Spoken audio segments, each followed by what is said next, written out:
development of these pharyngeal arches. So already you can see in this mesodermal derivative. Mesodermal derivative there is a pharyngeal arches, and derivative of this ectodermal name is given this ectodermal or the brachial or the pharyngeal cleft or the groove. So today's class is second session of this pharyngeal apparatus. Here I would like to complete this derivative of this ectodermal. So name is given this pharyngeal cleft or the groove. So already you can see this primitive pharynx. This one are the floor of this primitive pharynx. This one are the lateral wall of this primitive pharynx. Each lateral wall is lining inside there is a endoderm, outside there is a ectoderm, and within there is a mesoderm. So I will complete this mesodermal derivative.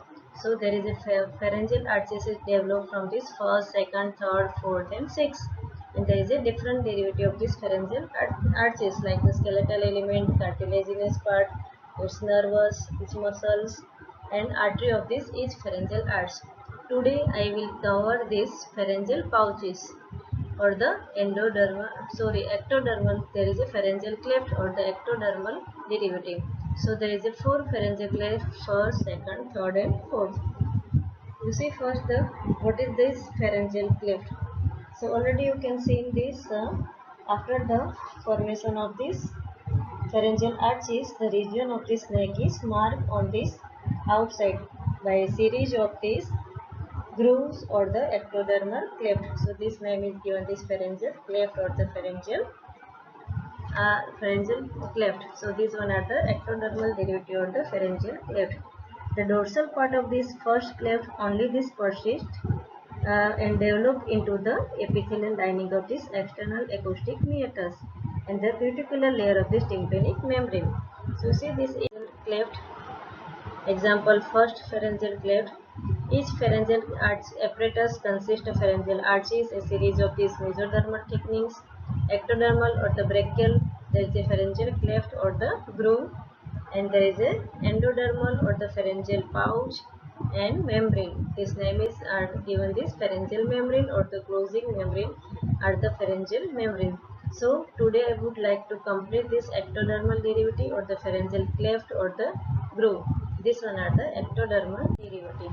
So derivative of this pharyngeal apparatus: first mesodermal, ectodermal, and endodermal. So I will take the different three session.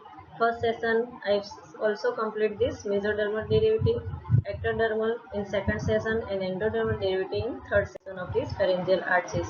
Now you can see this coronal section of this foregut, the primitive pharynx. Within this floor there is a development of this tongue, then larynx, and this one are this floor of this pharyngeal and let wall of this pharynx it covered by this inside endoderm, outside ectoderm.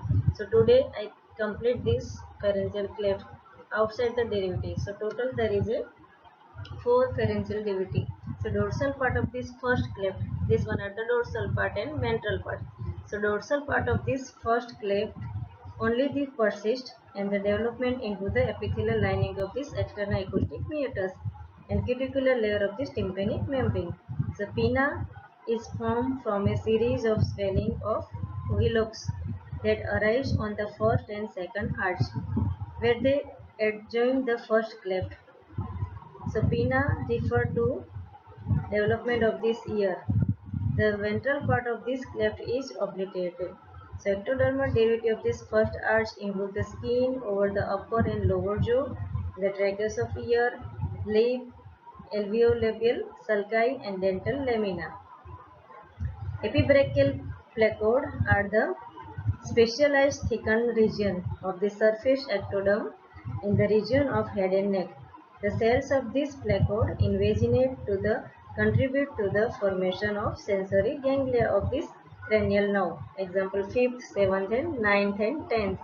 In relation with this first arch and first, second, and fourth cleft, there is a formation of the cervical sinus. So I would take this one by one. First ectodermal derivative. So this one are the first ectodermal derivative. It has a ventral portion and dorsal part. The first cleft, there is a dorsal part, epithelial lining of external auditory meatus tympanic membrane. So this part is derived from this tympanic membrane or the external auditory meatus and tympanic membrane. Epidermis of this upper and lower jaw, lips, mucosa of this gums and enamels of this teeth. So these one are the derivative of this first pharyngeal cleft. You see this first pharyngeal cleft, there is a development of this external auditory meatus, and here there is a development of this primary primitive tympanic cavity, and this one are this auditory tube. So this one are the derivative of this first. Now second, third and fourth. So dorsal part of this first cleft, this one are this ventral part, this one are the dorsal part. So brachial cleft or the first cleft, dorsal part of this first cleft only persist and develop into the epithelial lining of external acoustic meatus and cuticular layer of this tympanic membrane. The pinna is formed from a series of swelling or the hillocks that arise on the first and second arches, where they adjoin the first cleft. The ventral part of this cleft is obliterated. Ectodermal derivative of this first arch include the skin over the upper and lower jaw and tragus of ear lips, alveolabial sulci and dental lamina. Epibrachial placode are specialized thickened region of the surface ectoderm. In the region of this head and neck, the cells of this placode invaginate to contribute to the formation of sensory ganglia of cranial nerve 5th, 7th, 9th and 10th. So these one are the first pharyngeal cleft. Now second pharyngeal cleft. You see the second pharyngeal cleft arch, second arch are groove over the second, third and fourth cleft. You see this one are the second cleft. It invaginate and downward and it covered this third and fourth arch. So second arch grow over second, third and fourth. So second, third and fourth के ऊपर एक grow हो रही है, हाँ grow. So epicranial ridge grow upward from sixth arch is called cervical sinus. तो इसका नाम हमने दिया cervical sinus because it grow over this second, third and fourth cleft. So this one are the epicranial ridge or the grow upward for the sixth arch is called cervical sinus. Second arch and the epicranial ridge fuse with each other and cervical sinus get obliterated. So normally later the cervical sinus is fused with this sixth arch. So these are the epicranial grow upward from the sixth arch is called the cervical sinus. Second arch and epicranial ridge fuse with each other and cervical sinus get obliterated.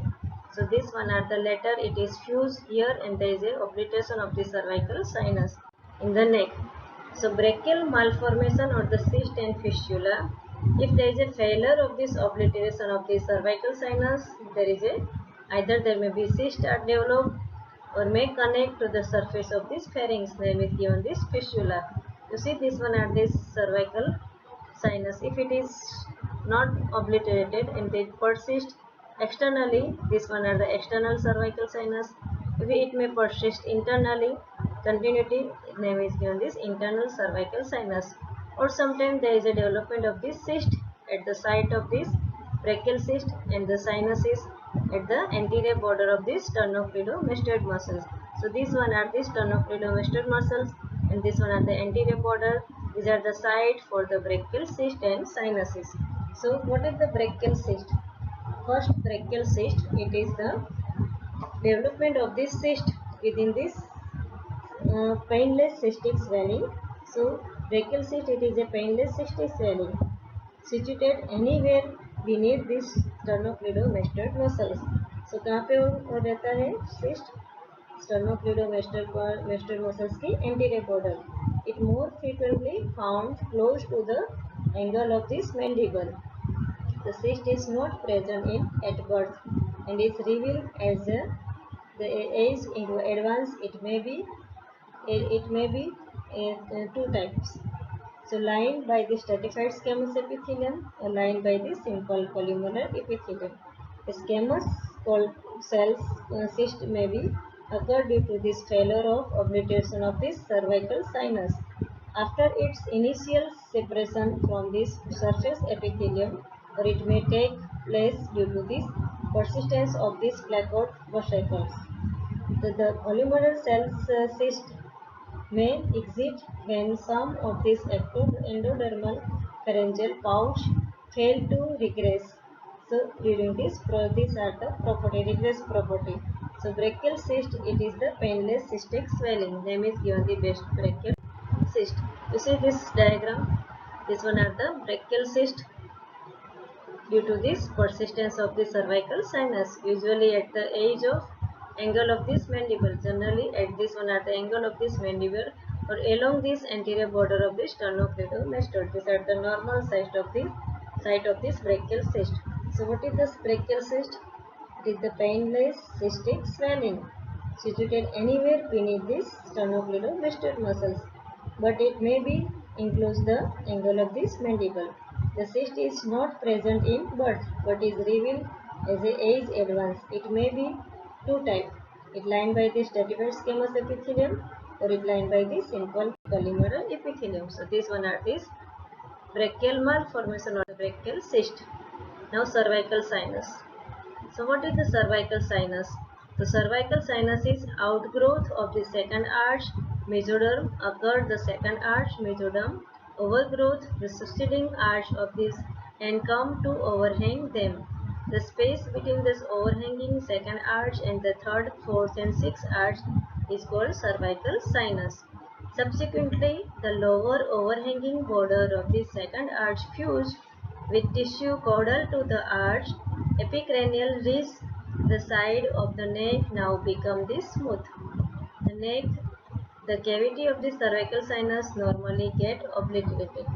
Part of it may persist and give rise to the swelling that lie in the brachial cyst. See this diagram. This one are the cervical cyst. Inside there is a internal brachial fistula, and this one are this brachial fistula, both externally opening of this on the surface area of the skin. Here there is an internal opening of this brachial fistula into the tonsillar sinus. So what is the fistula? Fistula, it may be classified under the three types with external communication like this. This one are the external communication. Second one with an internal communication into the pharynx and with complete communication between pharynx and the exterior. An external fistula may express along the anterior border of the sternocleidomastoid muscles and usually found above the sternoclavicular joint. Such fistula occur due to this incomplete closure of the cervical sinus by an caudal and growth of the second arch. An internal fistula communicate with this pharynx may take place due to the failure of this normal closure of the some of this pharyngeal pouch. In effect, more frequently, the tonsillar fossa and extend upward and lateral pharyngeal derivative. So which is probably remnant of the second pouch. Sometimes the diverticulum is found in connection with third or the fourth pouch as a remnant of this pharyngobrachial duct. A complete fistula is very rare uh, and it is from external opening to posterior part of this tonsillar fossa. Such a probe pass usually between this external and internal carotid artery. These anomalies may be explained by the approximately of the second pharyngeal cleft. So this one are these normal anomalies of this pharyngeal fistula and pharyngeal cyst. So pharyngeal fistula either are three types: external, internal, and there may be complete or incomplete. So pharyngeal pouch and this second brachial cleft followed by the rupture of this closing membrane between them. In this connection, name is given this pharyngeal fistula. So either it may be complete or incomplete. So this one are this pharyngeal fistula. So or brachial fistula. You see this diagram.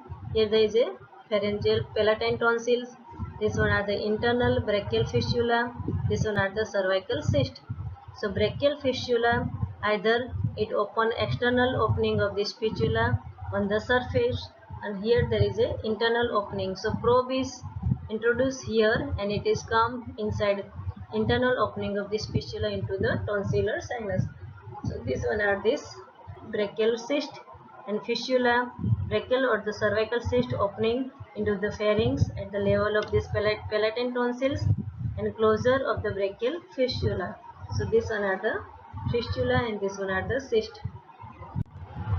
So brachial cyst, it is a painless cystic swelling. You see this one are this brachial cyst, painless cystic swelling situated anywhere beneath the sternocleidomastoid muscles, but is more frequently found close to the angle of mandible. The cyst is not present at the birth and is revealed as age advance. It may be of two types, squamous cell cyst and columnar cell cyst. So these one are the brachial cyst and second one are the brachial fistula. So this one are this external brachial fistula. This one are the cervical sinus. If cervical sinus is not obliterated or it not fused with this another part of this pharyngeal cleft, name is, so there may be persist. Name is given this external brachial fistula. And site of this cervical cyst and the fistula on the surface of this neck. This one are the normal site at the anterior border of the sternocleidomastoid muscles. So brachial fistula, you see this diagram. This one are the opening at this angle of this mouth. Name is given this brachial fistula. The cyst open both externally and internally. Connect pharynx with outside this fistula may be expressed along the anterior border of the sternocleidomastoid muscles and is usually found above this sternoclavicular joint. So these one are the brachial anomalies related to this brachial cleft.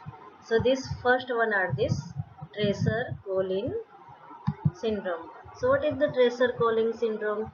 Treacher-Collins syndrome, it is the mandibulodystosis. So mandibulofacial dystocy or the Treacher-Collins syndrome. So it is nothing but there is a inheritance as a autosomal dominant trait. So these one are this genetic abnormality caused by this autosomal dominant. So it is caused by this autosomal dominant gene. So this name is given this Treacher-Collins syndrome. So malar hypoplasia due to this underdevelopment of this zygomatic bone. Mandibular hypoplasia, down straining, palpebral fissure, deformed external ear. This condition name is given this Treacher-Collins syndrome. Second anomalies are this Pierre-Robin syndrome. So what is the Pierre-Robin syndrome? It is autosomal recessive disorder. It is autosomal dominant trait. This one are the autosomal recessive disorder and occur in approximately 1/85,000 births. The affected infant usually present trait of these anomalies. The microgenthia, small mandible, cleft palate, glossoptosis or the posterior place tongue. The primary defect in small mandible. Third anomalies are this Dizor's syndrome. Dizor's syndrome, it is caused due to this microdeletion on this long arm of this chromosome. This one are this structural anomalies of this chromosomal abnormality. Chromosome 22. Here there is a long arm chromosome, there is a structural anomalies. This leads to this abnormal development of nasal crest cells, neural crest cells. It occur in 1/25,000 birth and represent the most severe example of this disorder related to the pharyngeal arches. The infant with Dizor syndrome are without thymus and this parathyroid gland and have defect in this their cardiac outflow tract. Clinically, it present as first for fish mouth deformity. So fish mouth deformity or the shortened philtrum, low set knots ear and increase the susceptibility to infection. This one name is given this user syndrome. These three one are this genetic abnormality, Treacher-Collins syndrome due to this autosomal dominant trait, Pierre-Robin syndrome due to this autosomal recessive disorder, mode of inheritance में, and Dewey's syndrome, this is due to structural or the microdeletion on this long arm of chromosome 22. So this one are this clinical abnormality or the genetics anomalies related with this Treacher-Collins syndrome. Now summary of this pharyngeal cleft. So derivative of this pharyngeal cleft and the pharyngeal membrane. So pharyngeal cleft, first pharyngeal cleft, there is a adult derivative, external auditory meatus, outer ectodermal layer of this tympanic membrane. Second, third and fourth are obliterated and disappear, and there is formation of the cervical sinus. Later it get disappear and there is a closing of this third, fourth and sixth. So if it is persistent, there may be clinical abnormality, name is given the cervical cyst or cervical sinus. So second, pharyngeal membrane. First pharyngeal membrane से develop हो रही है tympanic membrane. Second, third and fourth are the obliterate or the disappear. So only first pharyngeal cleft, derivative of this external auditory meatus and outer ectodermal layer of this tympanic membrane. And first pharyngeal membrane में से develop हो रही है tympanic membrane. So here there is a complete the class of this ectodermal derivative of this pharyngeal apparatus. Thank you. Now you can complete the second session. Next session there is a session 3 I will complete this endodermal derivative or pharyngeal pouch. Thank you.